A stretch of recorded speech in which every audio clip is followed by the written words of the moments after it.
bertemu lagi di video saya, Elsa Ferreira Fadia dengan ujung NIM 12. Nah, di video ini kita akan membahas materi tentang laju reaksi. Yuk simak sampai akhir. Jadi, laju reaksi adalah kecepatan berkurangnya reaktan atau bertambahnya produk per satuan waktu. Secara matematisnya dapat ditulis R sama dengan min delta reaktan per delta T yang menunjukkan pengurangan reaktan, atau R sama dengan delta produk per delta T yang menunjukkan pertambahan produk, di mana R ini adalah laju reaksi sedangkan delta T adalah selang waktu selama perubahan. Laju reaksi juga memiliki kaitan yang erat dengan teori tumbukan, di mana menurut teori ini, jika semakin sering terjadi tumbukan yang efektif, maka laju reaksi akan berlangsung dengan semakin cepat.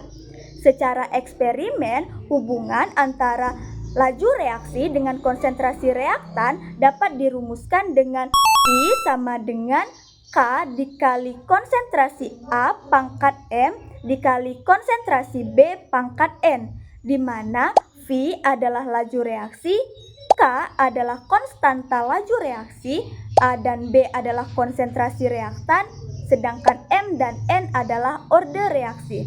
Orde reaksi ini adalah bilangan perpangkat yang menunjukkan pengaruh konsentrasi reaktan terhadap laju reaksi. Nah, ada beberapa faktor yang dapat mempengaruhi laju reaksi, yaitu ada konsentrasi, luas permukaan, suhu, dan juga katalis, di mana luas permukaan, konsentrasi, dan suhu ini berbanding lurus dengan laju reaksi.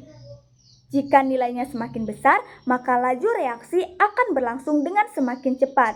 Sedangkan katalis dapat mempercepat laju reaksi tanpa ikut bereaksi. Nah, agar kita lebih paham dengan materi ini, mari kita jawab contoh soal berikut ini. Nah, di sini kita disuruh menentukan persamaan laju reaksi dari reaksi A ditambah B menjadi AB dari data yang sudah diberikan. Sehingga untuk menyelesaikannya, kita bisa menggunakan rumus dari hukum laju reaksi, yaitu V sama dengan K dikali konsentrasi A pangkat M dikali konsentrasi B pangkat N. Untuk membuat persamaan laju reaksinya, kita harus mencari orde reaksi dari masing-masing konsentrasi reaktan. Caranya dengan melakukan perbandingan.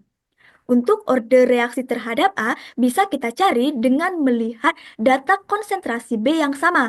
Di sini data yang sama yaitu di percobaan 1 dan di percobaan 2. Lalu kita bisa buat perbandingan V2 per V1 sama dengan K2 dikali konsentrasi A2 pangkat M dikali konsentrasi B2 pangkat N per K1 dikali konsentrasi A1 pangkat M dikali konsentrasi B1 pangkat N.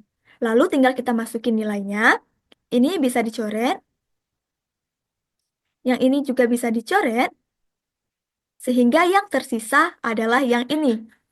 Lalu tinggal kita bagi saja. 2 dibagi 0,5 yaitu 4. 1,0 pangkat M dibagi 0,5 pangkat M yaitu 2 pangkat M.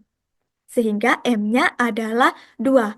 2 ini diperoleh dengan membagi logaritma 4 dengan logaritma 2. Sehingga orde reaksi terhadap A adalah 2.